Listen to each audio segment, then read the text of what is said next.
Hello दोस्तों, मेरा नाम गीतांजलि मिश्रा है और आपका बहुत स्वागत है हमारे चैनल एडुफ्लेक्ट पे। आज हम लोग क्लास 10 साइंस इलेक्ट्रिसिटी में पावर हीट के बारे में पढ़ेंगे और उसके कुछ अच्छे न्यूमेरिकल्स भी देखेंगे। तो चलिए स्टार्ट करते हैं। बस जब हीटिंग के बारे में हम पढ़ेंगे तो हमें ये पता होना चाहिए कि ये आई कहाँ से। हमने देखा था कि जब हम करंट की बात की थी और जब रेजिस्टेंस की बात की थी तो उसमें ये पढ़ा था कि जो रेजिस्टेंस है उसका काम तो सिर्फ करंट को अपोज करने का नहीं है, बल्कि जो करंट को अपोज करता करता है रेजिस्टेंस, साथ ही साथ जो करंट की वजह से हीट प्रोड्यूस होती है सर्किट में उसको भी कंज्यूम करता है। तो जो करंट है हमारा जो सर्किट में बह रहा है उसकी वजह से हीट जनरेट हो रही है। तो पहला तो जो करंट का इफेक्ट है वो हीटिंग है। दूसरा, करंट का मैग्नेटिक इफेक्ट भी होता है और केमिकल इफेक्ट भी होता है। तो अभी हम हीटिंग के बारे में पढ़ेंगे। तो heating effect of electric current, देखिए हमारे घरों में बहुत से अप्लाइंसेस यूज होते हैं। टेलीविज़न हो गया, आयरन हो गया, बल्ब हो गया, ठीक है। और इन सभी की वजह से मतलब ये जो सारे अप्लाइंसेस हैं इनमें भी हमने हीट, आपने ऐसे नॉर्मल देखा होगा कि ये हीटअप हो जाते हैं। जब जब जब बहुत ज़्यादा यूज़ करने के बाद ये हीटअप हो जाते हैं। होते किस वजह से हैं? एक्चुअल में इनमें जो इलेक्ट्रिक करंट बह रहा है इस वजह से ये इतना हीटअप हो जाते हैं, ठीक है। तो आगे देखते हैं कि जब कंडक्टर है कोई, जैसे वायर है जिसमें करंट बह रहा है, उसमें एटम्स जो है वो वाइब्रेट करते हैं, ठीक है। जो फ्री इलेक्ट्रॉन्स है वो रैंडम मोशन करते हैं उसके अंदर और उससे काइनेटिक एनर्जी बनती है। और काइनेटिक एनर्जी जो बन रही है उससे कोलिजन हो रहा है, क्योंकि ये जो इलेक्ट्रॉन्स और एटम्स हैं एक दूसरे इंटरेक्ट कर रहे हैं, ठीक है। और इस इंटरेक्शन के बीच में कुछ काइनेटिक एनर्जी लॉस भी हो रही होती है। और हम कंजर्वेशन ऑफ एनर्जी के लॉ से जानते हैं कि ये जो लॉस्ट हुई काइनेटिक एनर्जी है ये किसी न किसी और फॉर्म में तो कन्वर्ट होगी, क्योंकि ये लॉस्ट हुई काइनेटिक एनर्जी कहीं गायब तो हो नहीं जाएगी, क्योंकि जो एनर्जी होती है वो हमेशा कंजर्व्ड रहती है। तो ये लॉस्ट काइनेटिक एनर्जी ट्रांसफॉर्म हो जाती है हीट एनर्जी में, ठीक है। इसके आगे जब हीटिंग की बात कर रहे हैं तो हम सबसे पहले इसमें जूल्स लॉ पढ़ेंगे जो हमारे साइंटिस्ट जूल ने दिया था, ठीक है। तो जूल्स लॉ ऑफ हीटिंग कहता क्या है कि heat produced in a resistance is directly proportional to square of the current, resistance of the conductor and the time for which the current flows। मतलब कि किसी भी कंडक्टर में जो हीट फ्लो हो रही है वो डायरेक्टली प्रोपोर्शनल है, डायरेक्टली डिपेंडेंट है किस पर? करंट के स्क्वायर पे, रेजिस्टेंस पे उस कंडक्टर के, और जितना टाइम लग रहा है, जितना टाइम वो कंज्यूम कर रहे हैं उसके, ठीक है। यहाँ पे अब हम जब हमने जूल्स लॉ ऑफ हीटिंग पढ़ा तो हम इसके हिसाब से फॉर्मूला भी बनाएंगे, ठीक है। हमने कूलम्ब्स लॉ से पढ़ा था कि Q equals to I T होता है, और हमने ओम्स लॉ से पढ़ा था V equals to I R होता है, और हमने वोल्ट के अकॉर्डिंग पढ़ा था कि W equals to V into Q होता है, ठीक है। तो जूल्स लॉ से हमने देखा कि जो हमारी हीट है, जो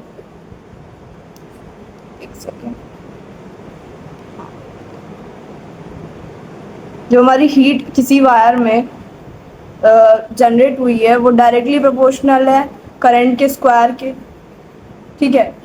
वो डायरेक्टली प्रोपोर्शनल है रेजिस्टेंस के, और वो डायरेक्टली प्रोपोर्शनल है टाइम के। तो हम इसको लिख सकते हैं H is directly proportional to I square are T, ठीक है। यहीं पे सेम इन्होंने ये किया है, H equals to I square are T. अब यहाँ पर जब हम प्रोपोर्शनलिटी को हटाएंगे तो जहाँ पे कांस्टेंट जो आता है वो 1 होता है, उसकी वैल्यू 1 होती है, इसीलिए डायरेक्ट हमारा फॉर्मूला बन जाता है H equals to I square into R into T. अब इसी के साथ इस फॉर्मूले से हम और भी फॉर्मूले बना सकते हैं, जैसे कि यहाँ पे आप सामने MCQ देखो, which out of this is the right answer for the Joule's law. Option A है H equals to we I T, B option is H equals to V T upon R, H equals to I square into R and H equals to we square into T upon R. यहाँ पर A C D ये 3 option सही है, मतलब H equals to we I T होता है, आई square into are T होता है, और we square upon are into T होता है। ये कैसे कहाँ से आया है ये देख लेते हैं एक बार। देखिए अभी हमने देखा था H equals to I square into are T होता है, ठीक है। हम ओम्स लॉ से जानते हैं I equals to V upon R होता है, यहाँ हम लिखेंगे V अपॉन आर का whole square into R into T. ये हो गया V square upon R square into R into T. एक आर से एक आर कैंसिल हो गया, V square upon are into T. ये हमारा हीट का फॉर्मूला बन गया V square upon are into T, जो कि ये है। ठीक है, और H equals to we square upon are into T से अब हम जानते हैं कि R इक्वल्स टू क्या, R इक्वल्स टू होता है V equals to I R equals to B upon I. ठीक है, तो B square into T upon B upon I. एक बी से बी कैंसिल आउट हो गया, ये आई ऊपर पहुंच गया, वी आई टी। तो ये जो सारे ये जो तीन फॉर्मूले हैं h equals to we I t, i square into are t और we square upon r t, ये सारे के सारे फॉर्मूले आए एक दूसरे से ही है। हम एक वैल्यू पुट करते चले जाएंगे और आते चले जाएंगे। अभी हमने निकाल लिया, तीनों फॉर्मूले हमने निकाल लिया। H equals to we I T भी आ गया, H equals to we square upon are into T भी आ गया, और H equals to I square into are T तो हमने जूस लॉ से भी देख लिया। ठीक है,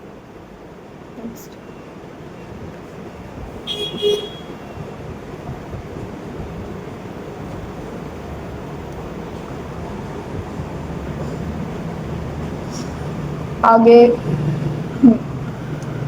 अब देखते हैं इलेक्ट्रिक बल्ब को। हीटिंग की बात कर रहे हैं तो इलेक्ट्रिक बल्ब की बात तो करेंगे। देखिए इलेक्ट्रिक बल्ब में हम जानते हैं कि फिलामेंट टाइप होता है। जिस सामने आप देखिए, यहाँ पे देखिए, ये हमारा इलेक्ट्रिक बल्ब है और इसमें ये कुछ वायर टाइप लगा है, इसको हम फिलामेंट कहते हैं। ठीक है, और ये बना किसका होता है? ये टंगस्टन का बना होता है। टंगस्टन एक एलिमेंट है, टंगस्टन का बना होता है। टंगस्टन की क्वालिटीज़ क्या है कि टंगस्टन का बहुत ज़्यादा हाई रेजिस्टेंस होता है। ठीक है, और हाई रेजिस्टेंस के साथ साथ बहुत ज़्यादा हाई मेल्टिंग पॉइंट होता है। इसका जो मेल्टिंग पॉइंट होता है वो लगभग 3380 डिग्री सेल्सियस के बराबर है। मतलब इतने ज़्यादा टेम्परेचर पे जाके ये मेल्ट होता है। ठीक है, तो टंगस्टन का यूज़ इसी वजह से कहते हैं इलेक्ट्रिक बल्ब में किया जाता है, क्योंकि इतना ज़्यादा हाई मेल्टिंग पॉइंट होने की वजह से ये जल्दी मेल्ट ही नहीं होगा। मतलब कितना भी करंट उस बल्ब में आ जाए, कितनी भी हीट प्रोड्यूस हो जाए, कितना भी टेम्परेचर बढ़ जाए, बट टंगस्टन इतनी जल्दी मेल्ट नहीं होने वाला। ठीक है, और जो बल्ब में, इस बल्ब में जो गैसेस भरी जाती हैं वो इनएक्टिव गैसेस होती हैं, जैसे कि नाइट्रोजन और आर्गन। इनएक्टिव गैसेस इसलिए भरी जाती हैं ताकि ये जो बल्ब है ये जल्दी ऑक्सीडाइज ना हो जाए। मतलब ये बल्ब अगर यहाँ पर कोई रिएक्टिव गैस हम भरेंगे तो ये टंगस्टन जो है उसके साथ रिएक्ट कर जाएगा। इसीलिए इनएक्टिव गैस भरते हैं ताकि ये जल्दी रिएक्ट ना हो जाए, ऑक्सीडाइज ना हो जाए, खराब ना हो जाए। ठीक है, यहाँ इलेक्ट्रिक आयरन को देख लेते हैं। इलेक्ट्रिक आयरन में ये कॉइल लगी होती है बहुत ही ज़्यादा हाई रेजिस्टेंस की। ठीक है, और जो इंसुलेटेड माइका शीट से कवर्ड है। ठीक है, जो कि बैड कंडक्टर है इलेक्ट्रिसिटी का भी, मतलब इलेक्ट्रिसिटी का बैड कंडक्टर है और गुड कंडक्टर है हीट का, जो हमारी माइका की शीट है। और it prevents the current from entering into the metal and thus protecting the user from getting an electric shock. और ये जो कॉइल है हाई रेजिस्टेंस की, ये हम लोग, मतलब हम सबको, जैसा जो भी यूजर है जो इसे यूज कर रहा है, उसको करंट लगने से बचाती है। ठीक है, नीचे हम जानते हैं बहुत ही हैवी मेटल का ब्लॉक लगा होता है जिसको हम यूज करके अपने जो कपड़े हैं वो आयरन करते हैं। और जब करंट पास होता है इस मतलब करंट पास होता है इस इलेक्ट्रिक आयरन से, तो ये जो कॉइल है बहुत ज़्यादा गर्म हो जाती है और गर्म होने की वजह से ही हम अपने जो कपड़े वगैरह हैं वो आयरन कर पाते हैं। हाँ, हमने अभी इलेक्ट्रिक बल्ब के बारे में पढ़ा, आयरन के बारे में देखा। अब हम देखते हैं कि इलेक्ट्रिक फ्यूज़ क्या है। देखिए इलेक्ट्रिक फ्यूज़ का मेन काम क्या है कि ये प्रिवेंट करता है कि कहीं वायर में, कहीं सर्किट में एक्सेस करंट ना फ्लो हो जाए। क्योंकि ज़्यादा से ज़्यादा अगर करंट फ्लो हो जाएगा किसी सर्किट में तो इससे तो हमारा अप्लायंस ही ख़राब हो जाएगा, क्योंकि इतना ज़्यादा करंट हमारा अप्लायंस झेल नहीं पाएगा।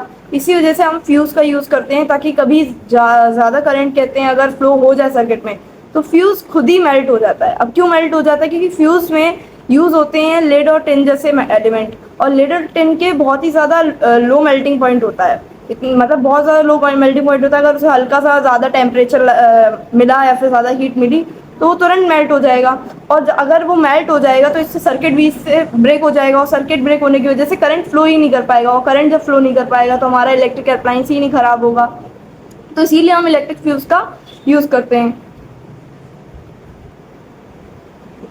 अब इलेक्ट्रिक फ्यूज का यूज करके ही हम शॉर्ट सर्किट से बचा सकते हैं अपने अप्लायंसेस को। मतलब शॉर्ट सर्किट इसी वजह से हो जाता है, जब जब ज़्यादा अमाउंट में करंट फ्लो हो जाता है, तब तक हमारा अप्लायंस अगर ख़राब हो जाए तो उसे ही हम शॉर्ट सर्किट कहते हैं। इसीलिए हमारे घरों में मेनली जो फ्यूज़ है वो सबसे पहले वायर्स में कनेक्टेड होता है, ताकि ज़्यादा करंट बहने से पहले ही सर्किट ब्रेक हो जाए और जिससे हमारे अप्लायंस तक लार्ज अमाउंट ऑफ करंट जाए ना, हमारा अप्लायंस भी ख़राब ना हो। जनरली जो फ्यूजेस होते हैं वो 1 एम्पियर, 2 एम्पियर, 3 एम्पियर और 10 एम्पियर तक के आते हैं। यहाँ तक ये उनकी लिमिट होती है। इससे आगे अगर कहते हैं उन्हें करंट मिलेगा तो वो खुद ही मेल्ट हो जाएंगे। अब चलिए कुछ क्वेश्चंस देख लेते हैं।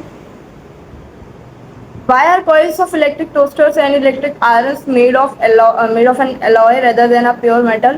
मतलब ये बोला गया है कि जो टोस्टर्स और इलेक्ट्रिक आयरन्स होते हैं वो एलॉय के क्यों बने हुए होते हैं, मतलब प्योर मेटल से क्यों नहीं बने होते हैं। तो इसका आंसर ये है, coils of electric toaster and irons are made of alloys rather than a pure metal because resistivity of alloy is higher than the pure metal। क्योंकि जो एलॉय की रेजिस्टिविटी होती है वो प्योर मेटल से बहुत ज़्यादा हाई होती है, ठीक है। और वहाँ रेजिस्टिविटी की ज़रूरत भी है। जो हम लोग यूज़ करते हैं, टोस्टर हो गया, इलेक्ट्रिक आयरन हो गया, अगर इनकी रेजिस्टिविटी हाई होगी नहीं तो हमें ही शॉक लग जाएगा, ठीक है।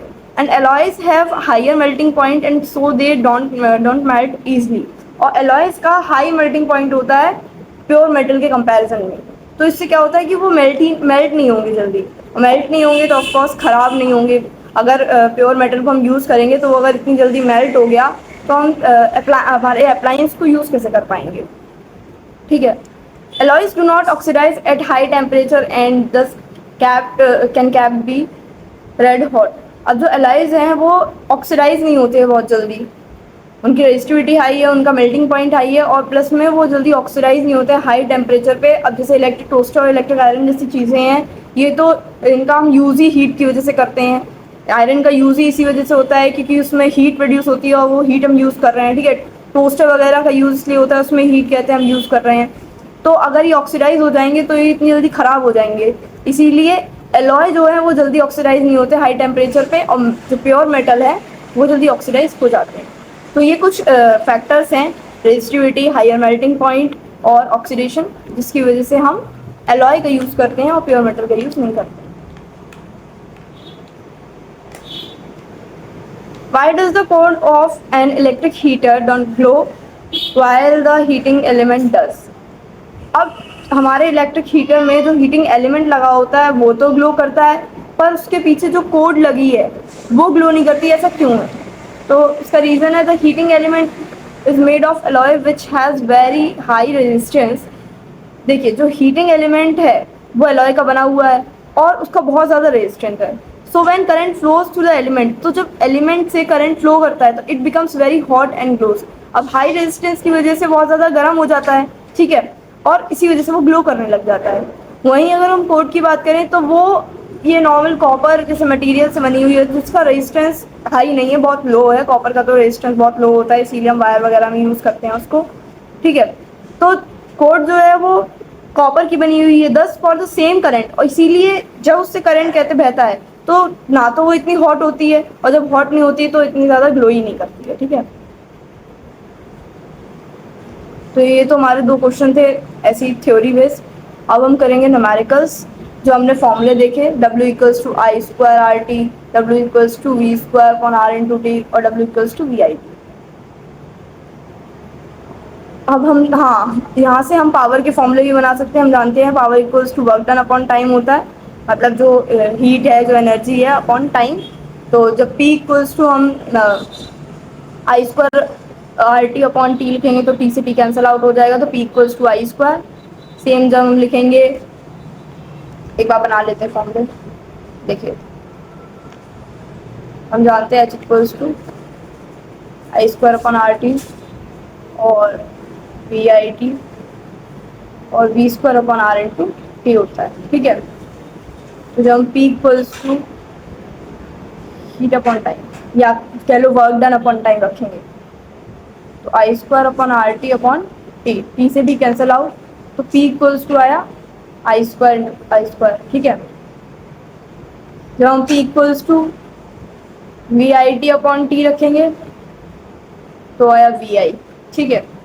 और जब हम P equals to we square upon are into T upon T रखेंगे तो टी से टी कैंसिल आउट, तो आया P equals to we square upon r. तो हमारे तीन फॉर्मूले बन गए, P equals to I square into r, P equals to we i और P equals to we square upon r. ठीक है, फर्स्ट क्वेश्चन हमारा देखते हैं। 100 joule of heat is produced each second in 4 ohm resistance, find the potential difference across the resistance. देखिए 100 joule of जो heat है वो प्रोड्यूस हो रही है एक सेकेंड में 4 ओम के रेजिस्टेंस से। ठीक है, तो हमें पोटेंशियल डिफरेंस पता करना है। हीट कितनी दी हुई है 100 जूल, रेजिस्टेंस कितना है 4 ओम, टाइम कितना है 1 सेकेंड। हम जानते हैं जब हमें H गिवन है, R गिवन है, T गिवन है और V पूछा हुआ है तो हम फॉर्मूला लगाएंगे V equals to H equals to we square upon are into T. ठीक है, तो यहाँ से V इक्वल्स टू क्या आया, अंडर रूट में H into R upon T.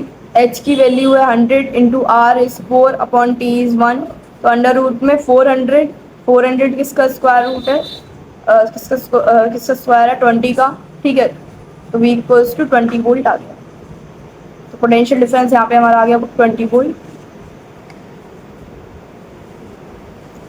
Compute the heat generated while transferring 96,000 coulomb of charge in 1 hour through the potential difference of 50 volt. हमें charge given है कि 96,000 कूलम्ब ऑफ चार्ज हमारा flow कर रहा है 1 आवर में और पोटेंशियल डिफरेंस है 50 वोल्ट और हमको पता करनी है कि कितनी हीट जनरेट हुई है।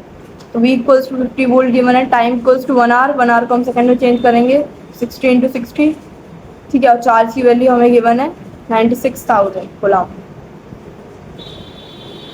अब देखिए हमें Q गिवन है, T गिवन है, V गिवन है। हीट निकालने के लिए हमें पहले I निकालना पड़ेगा और हम जानते हैं कि I कैसे हम निकालेंगे, I equals to Q by T से। ठीक है, तो हम लगाते हैं I equals to Q by T. Q है हमारा 96,000 अपॉन T है हमारा 3,600, क्योंकि 1 आवर के लिए को हमने चेंज कर लिया था सेकेंड में। यहाँ से 0 से 0 कैंसिल आउट हुआ, 6 से 9 16 60 160 बार चला गया और फिर हमारा I की वैल्यू हमारी फ्रैक्शन में आ गई 80/3 एम्पियर। अब हम लगाएंगे, जब हमें I पता है, हमारा V गिवन है और हमें T दिया हुआ है और हीट पूछी है, तो हम लगाएंगे H equals to we I T.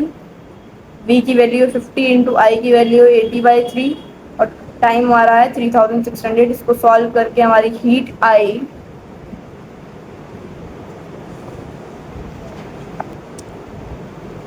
इसे सॉल्व करके हमारी हीट की वैल्यू आ गई 4.8 इंटू 10⁶ जूल। नेक्स्ट हमारा क्वेश्चन है, an electric iron of resistance 20 ohm. Electric iron का रेजिस्टेंस हमें दिया हुआ है 20 ohm. Takes a current of 5 ampere, current की वैल्यू है I इक्वल्स टू गिवन है 5 ampere. Calculate the potential difference, V हमें पता करना है and heat developed in 30 second, और हमें हीट भी पता करनी है 30 सेकेंड में कितनी हीट डेवलप हुई है। I equals to 5 ampere given है, टाइम दिया है 30 सेकेंड, रेजिस्टेंस है 20 ओम। H और V की वैल्यू हमें पता करनी है। देखिए V की वैल्यू तो हम पता कर लेंगे ohm's law, V equals to I R, I की वैल्यू पता है, R की वैल्यू पता है। ठीक है, तो V equals to I R जब हम लगाएंगे, I की value 5 ampere, R is 20, 5 in 20, V की वैल्यू आ गई हमारी 100 वोल्ट। अब हीट हमें निकालनी है, तो H equals to we I T. V is 100, I 5 ampere, time is 30 second. हमारी हीट भी आ गई 1.5 इंटू 10⁴ जूल।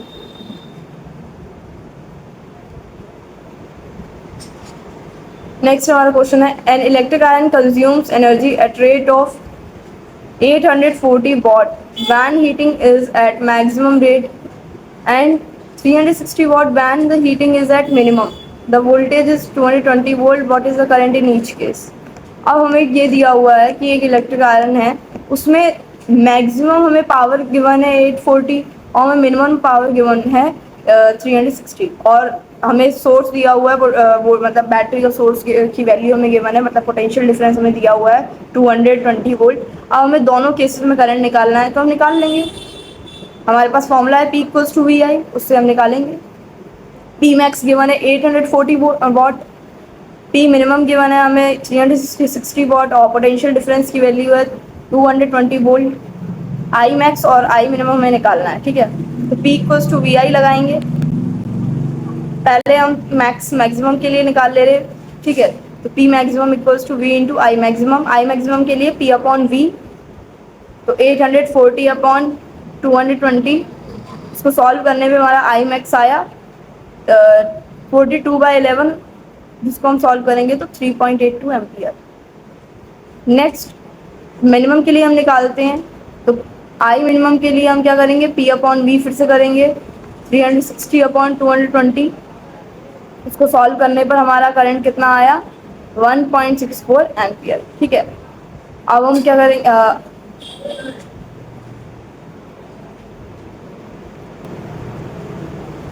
तो मैक्सिमम और मिनिमम दोनों केसेस के लिए हमने आई निकाल लिया। मैक्सिमम के लिए हमारा आया 3.82 एम्पियर और मिनिमम के लिए आया 1.64 एम्पियर। नेक्स्ट क्वेश्चन है, an electric bulb is rated 220 volt and 100 what when it is operated on 110 volt, the power consumed will be. हमें दिया हुआ है कि इलेक्ट्रिकल बल्ब पहले जो था कितना मतलब रेटेड था 220 वोल्ट एंड 100 वॉट, मतलब पोटेंशियल डिफरेंस की हमें वैल्यू दी हुई है 220 वोल्ट और हमारा पावर गिवन है 100 वॉट। फिर हमें दूसरा पोटेंशियल डिफरेंस दे दिया 110 और उसके लिए हमें पावर पूछी है, ठीक है। तो हम पहले तो क्या करेंगे, इलेक्ट्रिक बल्ब का जो रेजिस्टेंस है वो दोनों केसेस में सेम रहेगा, हमको पता है, ठीक है। तो पहले इलेक्ट्रिक बल्ब का रेजिस्टेंस निकाल लेंगे पोटेंशियल डिफरेंस और पावर की हेल्प से, और फिर उसको पुट करेंगे दूसरे वाले में, जिससे हमारी पावर आ जाएगी। तो पहले वाले के लिए हम लगाते हैं P equals to V square upon R, ठीक है। P हमें गिवन है 100, V हमें गिवन है 220, इसका स्क्वायर किया अपॉन R की वैल्यू हमारी क्या आ गई 484 ओम, ठीक है।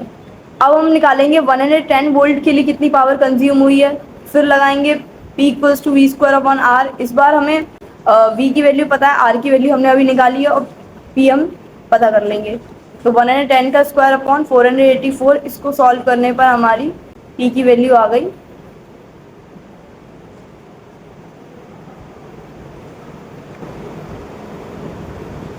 यहाँ पर हमारी पावर आ गई 25 वॉट, ठीक है। आगे देखते हैं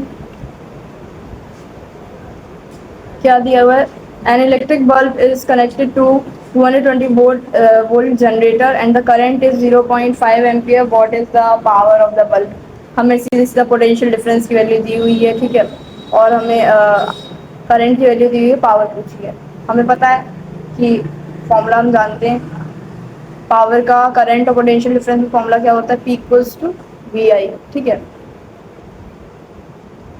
V हमें दिया हुआ है 220 वोल्ट इंटू आई की वैल्यू 0.5, तो 22 इंटू 5, ये 0 से पॉइंट हटा 5 टू द 10 कैरी 110, तो हमारी पावर की वैल्यू आ गई 110 वॉट। आगे सॉल्यूशन में भी आप देखेंगे तो यही आएगी।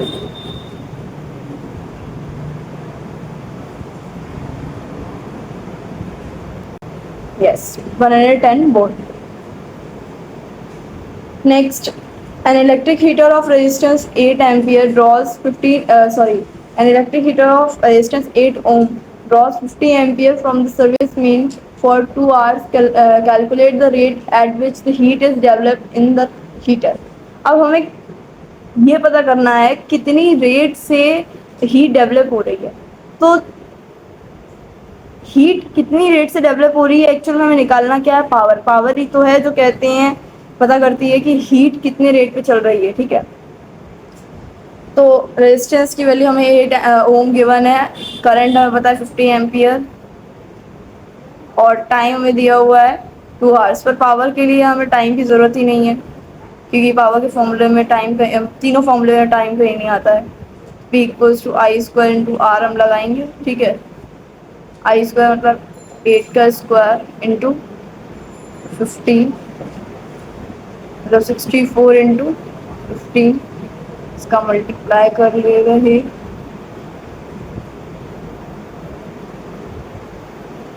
यस। तो हमारी आ गई P की वैल्यू 960 वॉट, ओके।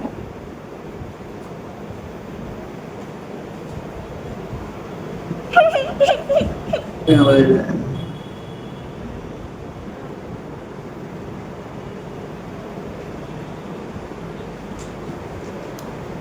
देखिए अगला क्वेश्चन हमारा क्या है कि एक इलेक्ट्रिक हीटर का रेजिस्टेंस है 8 ओम और जिसमें करंट कितना बह रहा है 50 एम्पियर का फॉर 2 आवर्स, मतलब 2 घंटे के लिए हमें टाइम गिवन है 2 आवर्स। हमें कैलकुलेट क्या करना है कि किस रेट पर हीट डेवलप हो रही है। हीट किस रेट पर डेवलप हो रही है वो हम पावर से ही पता कर लेंगे कि पावर ही क्या होती है, पावर का फॉर्मूला क्या होता है, वर्क डन अपॉन टाइम, मतलब the rate of heat consume, मतलब कितने रेट पे हीट कंज्यूम होती है, डिसिपेट होती है, उसे हम पावर कहते हैं। ठीक है, तो इसमें टाइम की तो हमें ज़रूरत भी नहीं है, हम डायरेक्ट रेजिस्टेंस और करंट की हेल्प से ही पावर निकाल लेंगे। हमें आर दिया हुआ है 8 ओम, ठीक है, और आई है 15 एम्पियर, पी हमें पता करना है, आई square into r, i square 15 का स्क्वायर इंटू 8, 225 इंटू 8, 15 का स्क्वायर होता है। इसको सॉल्व करेंगे, हमारी पावर आ गई 1800 वॉट। इसे हम लिख सकते हैं 1.8 इंटू 10⁻³ वॉट। ठीक है, देख लीजिए। हाँ, इन्होंने यहाँ पर आपको दिख रहा होगा कि यहाँ पर वॉट ना लेके जूल सेकंड लिया है, तो इसीलिए लिया है क्योंकि पावर हम जानते हैं पावर क्या होता है, वर्क डन अपॉन टाइम। ठीक है, वर्क डन को हम किस में कहते हैं, कैलकुलेट करते हैं जूल में, और टाइम को हम सेकंड में करते हैं कैलकुलेट, इसीलिए पावर को वॉट की जगह जूल पर सेकंड लिया है।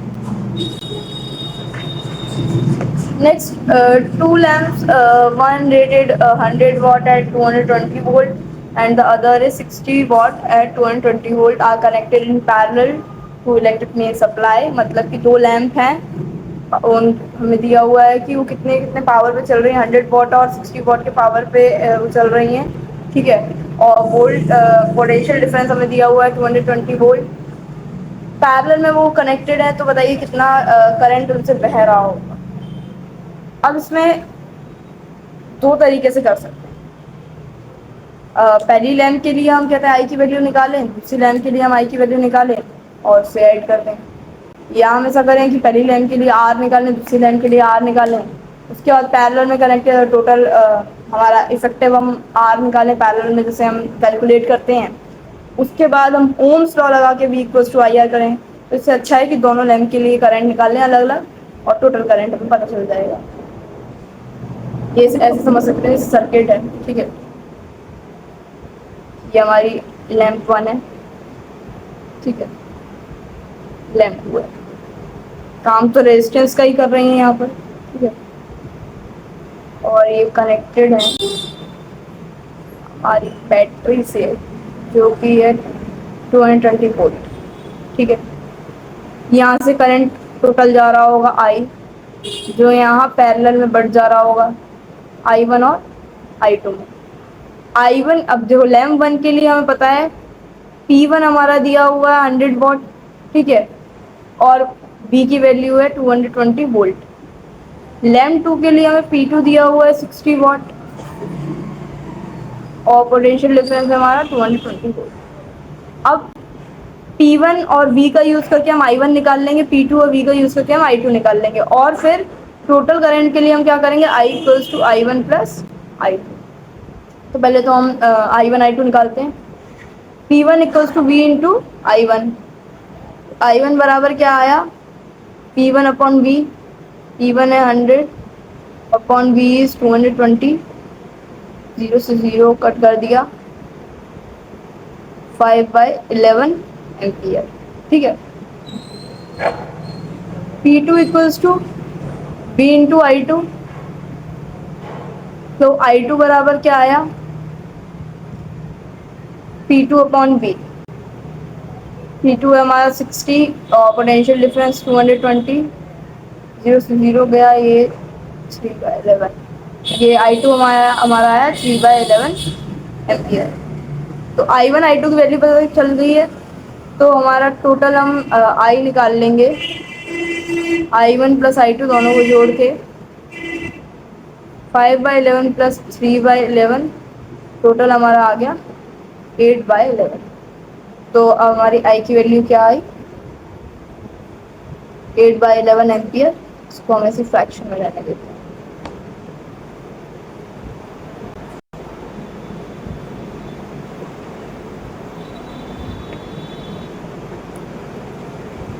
इन्होंने कैसे सॉल्व किया है, ऐसे ही किया है। अब 8/11 को अब आप सॉल्व करेंगे तो 0.727 एम्पियर आपका आ जाएगा।